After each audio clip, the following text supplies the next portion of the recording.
பாமக இளைஞரணி தலைவர் நியமனம் தொடர்பாக அக்கட்சியின் நிறுவனர் ராமதாசுக்கும் தலைவர் அன்புமணிக்கும் இடையே ஏற்பட்ட கருத்து மோதலுக்கு பின்னணியில் பாஜக இருப்பதாக கூறப்படுகிறது. புதுச்சேரியில் நேற்று நடைபெற்ற பாமக பொதுக்குழு கூட்டத்தில் பாமக நிறுவனர் ராமதாஸ், அக்கட்சியின் தலைவர் அன்புமணி மற்றும் நிர்வாகிகள் கலந்து கொண்டனர். குறைந்த விலை, நிறைந்த தரம், தங்கள் தேவைகள் அனைத்தும் ஒரே இடத்தில். ஜெயச்சந்திரன்.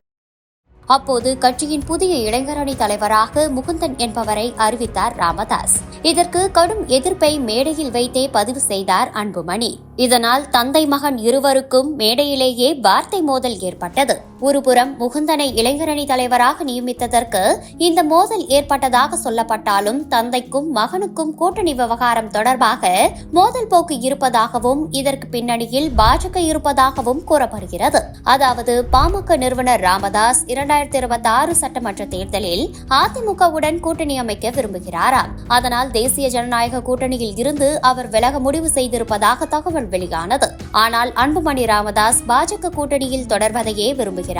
நாடாளுமன்ற தேர்தலில் களமிறங்கிய அன்புமணி மனைவி சௌமியா அன்புமணி வெற்றி பெற்றிருந்தால் மத்திய அமைச்சரவையில் தன் மனைவிக்கு கேபினெட் அமைச்சர் பொறுப்பு கேட்டு பெற்றிருப்பார். ஆனால் சௌமியா தோல்வி அடைந்ததால் அன்புமணியின் ஆசை நிறைவேறவில்லை. தற்போது ராஜ்யசபா உறுப்பினராக இருக்கும் அன்புமணி 2026 சட்டமன்ற தேர்தலில் பாஜக கூட்டணியிலேயே செயல்பட்டால் மீண்டும் பாஜக சார்பில் ஏதாவது ஒரு தொகுதியில் ராஜ்யசபா உறுப்பினராக தேர்ந்தெடுக்கப்பட்டு கேபினெட் அமைச்சர் மாற்றத்தின் போது அமைச்சர் பொறுப்பு வழங்குவதாக பாஜக கேரண்டி கொடுத்திருப்பதாக கூறப்படுகிறது.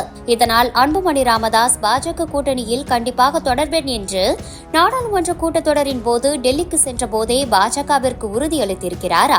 அதற்கு இடையூறாக ராமதாஸ் இருப்பதால் தான் பொதுக்குழுவிலேயே ராமதாஸின் பேச்சுக்கு எதிரான கருத்துக்களை பதிவு செய்து பாமக என்றால் இனிமேல் நான் தான் என்று பாஜகவிற்கு சொல்லாமல் சொல்லி இருப்பதாக கூறப்படுகிறது. குறைந்த விலை, நிறைந்த தரம், தங்கள் தேவைகள் அனைத்தும் ஒரே இடத்தில். ஜெயச்சந்திரன்.